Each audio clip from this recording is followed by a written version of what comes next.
Hello, everyone, and welcome to episode 5 of the Sea Battles series. Today's story is titled Perry's Victory on Lake Erie.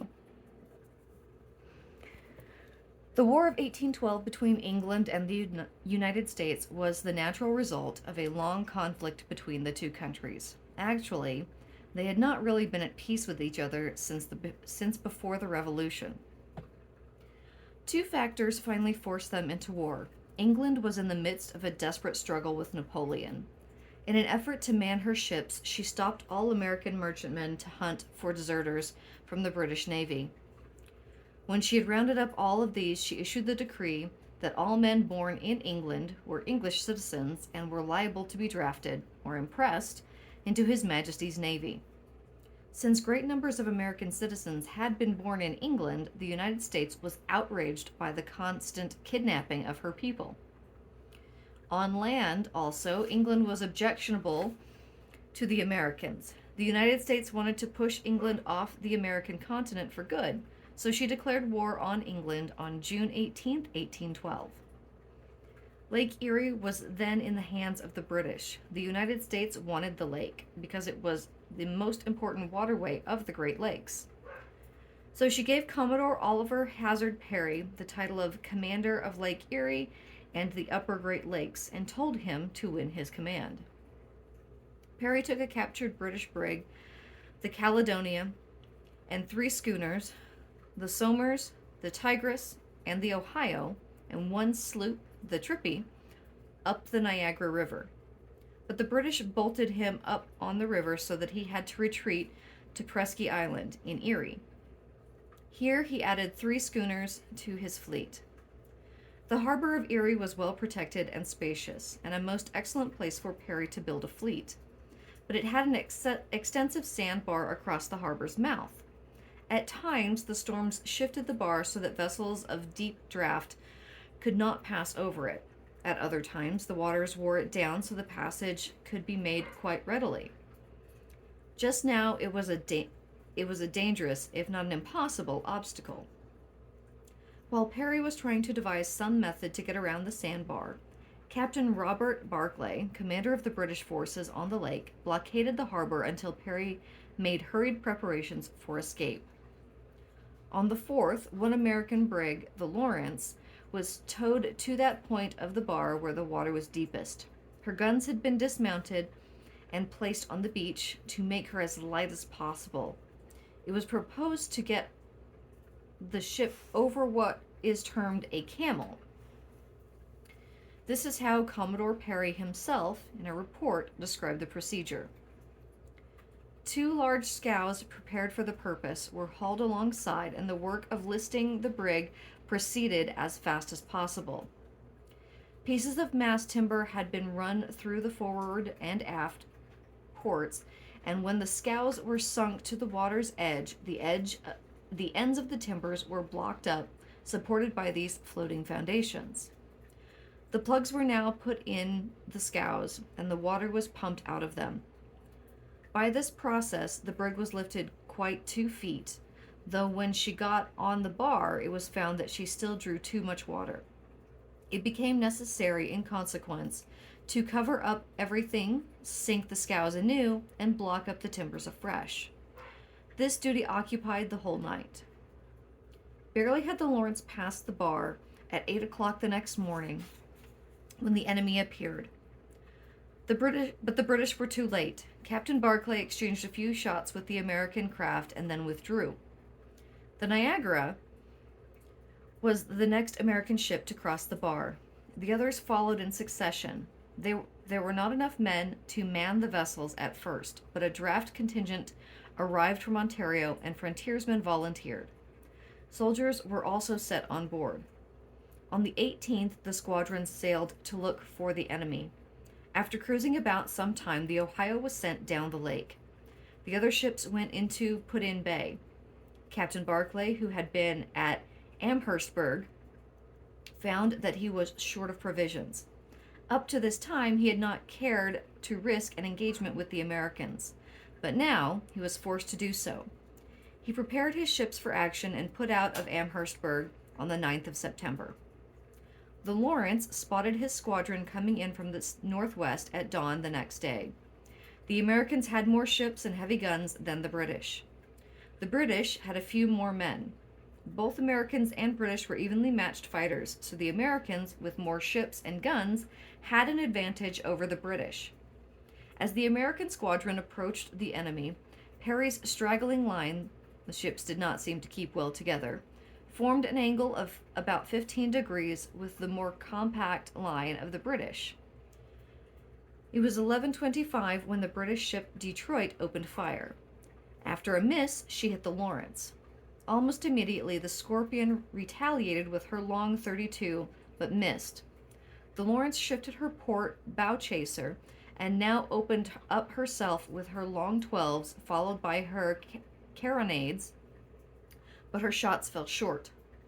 The badly crippled Lawrence bore down slowly upon the enemy. It was 20 minutes before she succeeded in getting near enough to use her shorter range guns, the carronades. As she approached, she made a good target for the enemy. But she put her guns into action, and she severely damaged the British line. The Scorpion and the Ariel helped the Lawrence. These three American ships, throwing a combined weight of 104 pounds, were pitted against the Chippewa and Detroit, throwing 123 pounds. At the same time, the Caledonia, the Niagara, and the Somers engaged in long range the Hunter and the Queen Charlotte, while also at long range the remaining American craft engaged the Lady Prevost and the Little Belt. By 12:30, the Lawrence had drawn up close to 3 British ships. The raw and inexperienced American gunners overloaded their carronades. The carronade of the Scorpion kicked from its mountings in the middle of the action and went tumbling down the hatchway, while its shot scattered harmlessly against the hull of the Detroit. One of the Ariel's long 12s burst. Captain Barclay's crew on the Detroit were fighting at a tremendous disadvantage. Their equipment was so bad that there were no matches to fire their guns with. They were forced to fire their pistols into the vents of the cannon to make them shoot. The Caledonia drew in closer to the battle, but Captain Elliot of the Niagara kept his ship some distance from the fighting. The Niagara, after killing the commander and first lieutenant of the Queen Charlotte, let the British ship join in the fight against the Lawrence. The Niagara, the best manned of the American vessels, was kept out of action by her captain's misconduct. At the end of the line, the fight went out at long range between the Somers, the Tigress, and the Porcupine and the Trippy on the American side, and the Lady Prevost and the Little Belt on the British side. Considering her short-range equipment, the Lady Prevost put up an admirable defense against the long guns of the American adversaries. But she was shot up. Her commander, Lieutenant Buchan, was dangerously wounded, and her acting first lieutenant, Mr. Roulette, was also seriously hurt. She began falling gradually to leeward. At the head of the line, the fighting was fierce and bloody. By now, the Lawrence, Scorpion, Ariel, and Caledonia were fighting the Detroit, Chippewa, Queen Charlotte, and Hunter at close quarters. Soon the Queen Charlotte was almost disabled, and the Detroit was battered.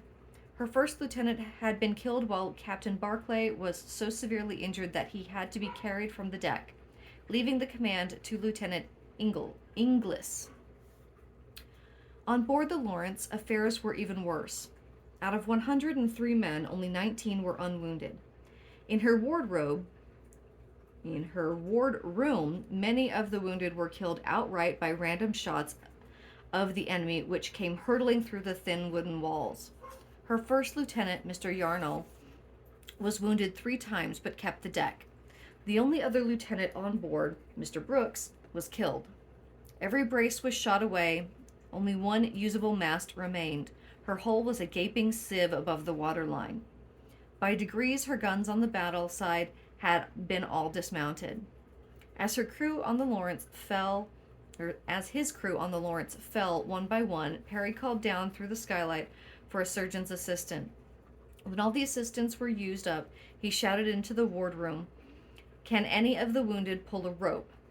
And 3 or 4 of them crawled up on deck to lend a hand in placing the last guns. It was the Commodore himself who, assisted by the purser and chaplain, fired the final shot. He sent his charge whistling toward the Detroit and had the satisfaction of seeing a portion of her rail and foremast go flying into splinters. Then the Commodore leaped into a rowboat with his brother and 4 seamen and took his flag with him. Whatever happened, he had made up his mind that the British should never capture his flag. A quarter of a mile to windward, Perry spotted the Niagara, fresh, strong, still able to put up a good fight. Standing in the stern of his rowboat, bareheaded, with the flag flying from the bow, he ordered his men to pull hard for the Niagara. It was 2:30 when Perry arrived safely on board the Niagara. He took command and sent its former commander, Elliott, back to the rowboat in order to order up the 3 schooners. Within 15 minutes they came up, and Perry bore down to break Captain Barclay's line. The British ships had fought themselves to a standstill. The Lady Prevost was crippled and sagged to leeward. The Detroit and the Queen Charlotte were so disabled that they could not offer resistance against fresh combatants. The Niagara bore down, firing her port guns into the Chippewa, the Little Belt, and the Lady Prevost, and her starboard guns into the Detroit, the Queen Charlotte, and the Hunter. Raked terribly by her fire, the Detroit and the Charlotte tried to move off, but ran afoul of one another with their rigging shot to shreds. Then the Niagara moved in on their bows and raked the ships at close range. The Caledonia fired into the British ships from the other side. All the ships were so close that grape shot from the Caledonia occasionally fell on the decks of the Niagara. Captain Barclay was forced to strike his colors. The Chippewa and the Little Belt, seeing the Detroit fall, did their best to escape, but were captured by the Trippy and the Scorpion. In its material results, as well as on its moral effects, Perry's victory on Lake Erie was very important. It gave the Americans complete command of the upper Great Lakes. It also gave the British a greater respect for American naval ability. Thank you for reaching the end of the story today. If you like what you're hearing, please go ahead and like and subscribe to this channel. Thank you so much for getting all the way to the end. I hope you all enjoy the rest of your day.